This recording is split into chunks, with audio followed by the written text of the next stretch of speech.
Tonight, we are taking a closer look at the aftermath of that massive tragedy that struck Nepal. What are things looking like on the ground? The scenes coming in have been heart-wrenching and terrifying, to say the least. And people around the world are praying for those who have been impacted. This is not a story limited to Nepal. It's a global tragedy at this point, with people of multiple nationalities impacted. And what's worse, there could be more danger ahead, with Chinese state media warning of a potentially dangerous new flood threat.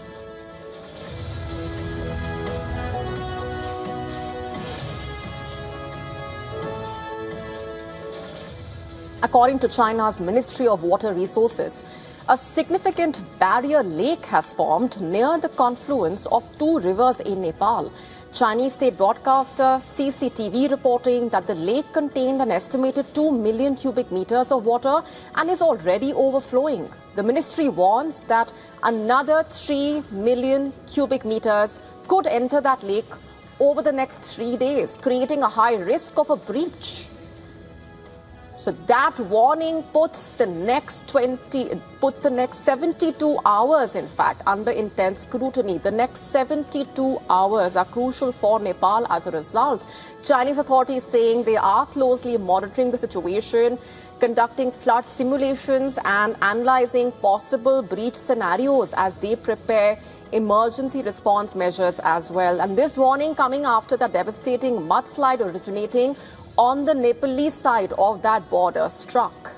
But the disaster remains far from over, it seems.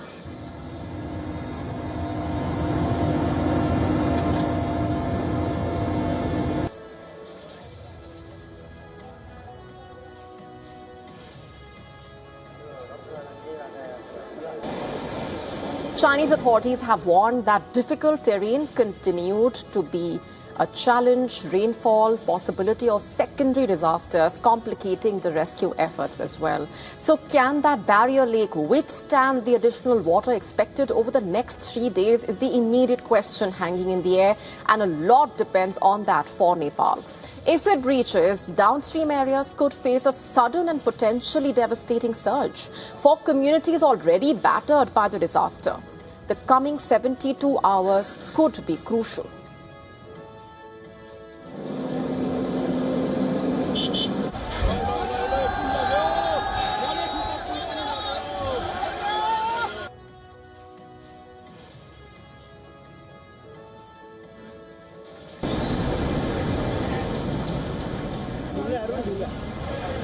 In fact, the devastating flash floods in the country have struck one of the most important pilgrimage corridors in the Himalayas, the Kailash Mansarovar route through Nepal. Among the groups affected by the floods are hundreds of Indians. As per the latest updates, in fact, the floods have left nearly 390 people dead in Nepal, over 800 missing. 290 Indians, as per the latest, are uncontactable.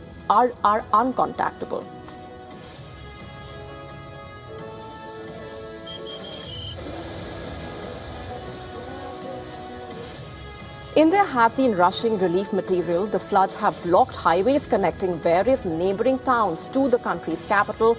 Rescue and relief operations by the government authorities have been underway to find the stranded locals and tourists in the flood-hit areas. It's a race against time.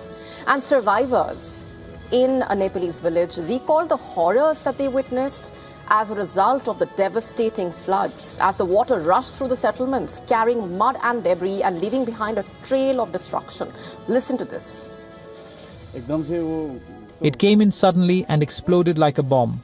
The river looked small from distance, but it suddenly started overflowing and swept through this place.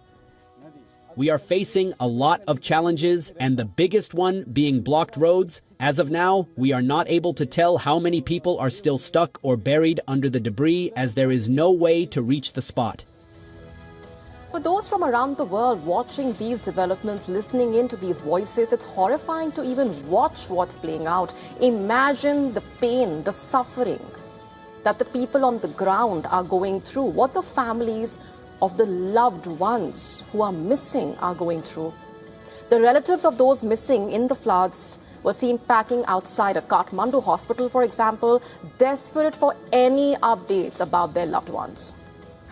मेरो श्रीमान सही सलामत ल्याइदियोस् भन्ने राम्रोसँग ल्याइदियोस् राम्रो होस् भन्ने मात्रै चाहन्छु मलाई अरु केही पनि छैन मेरो उपरो राम्रो होस् मात्रै चाहन्छु में जो बाढ़ आया हुआ है वहां पे मेरा बेटा फंसा हुआ है My son is stuck in the floods. He is a truck driver and he said he was driving and we last spoke at around 8:30. After that there is no news of him. We are not able to find out anything.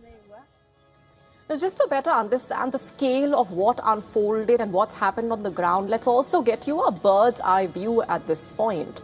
In fact, satellite imagery has been giving us a better sense of what things look like and showing what appeared to be collapsed glaciers that experts said may have triggered the deadly Nepal floods and what's been witnessed on the ground. These are the images that, in a way, also give you a sense of the situation and the way things unfolded.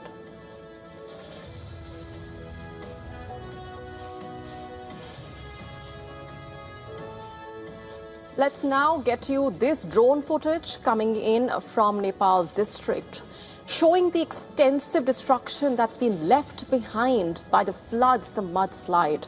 This is just a sample of the kind of destruction that Nepal has witnessed as the flash floods rip through the country. We've been playing out for you the voices of some of those people who have been impacted. Remember, these are settlements that in just a short span of time saw this massive destruction playing out. This is just a part of the many such images that have been trickling in through the day.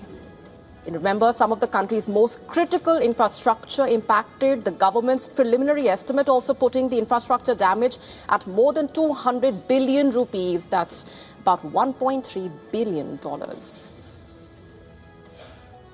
So houses are collapsed, washed away totally, and roads are damaged, totally washed away. And like all immigration building and border foundation, like in the custom building, all those building, even hotels, so many hotels were there over there, and even hydro project were there during the several hydro project were there. It was totally washed out, totally damaged. In fact, at least 80 bridges, 35 concrete and 45 suspension bridges have been swept away, just to give you a sense of some of that destruction. While the immediate focus also remains on the rescue and recovery efforts, of course, the scale of that destruction pointing to a much longer and costlier rebuilding effort for the country. The flood has struck at two of Nepal's most important economic lifelines, after all, trade and energy. The energy sector has suffered a major blow as well. For a country that relies heavily on hydropower, the damage could have consequences well beyond just the flood-hit areas.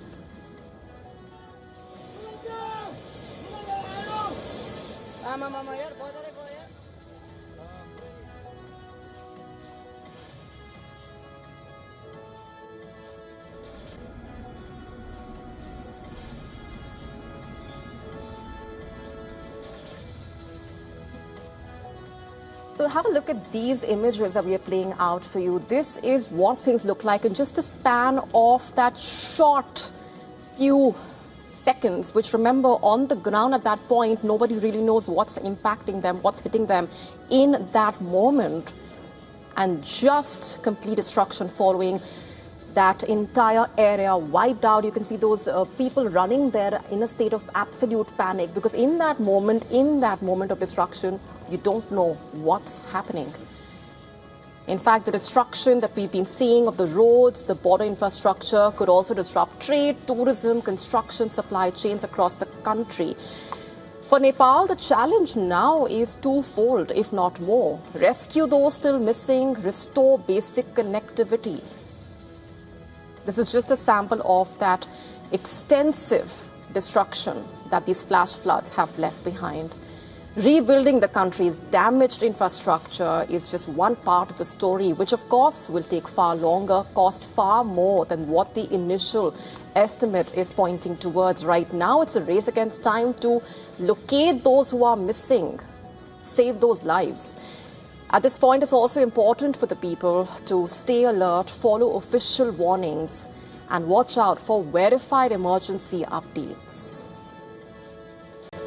With no end in sight for the West Asia conflict, the prolonged deployment of sailors aboard warships like the USS Abraham Lincoln becoming a major talking point over the last few days and weeks.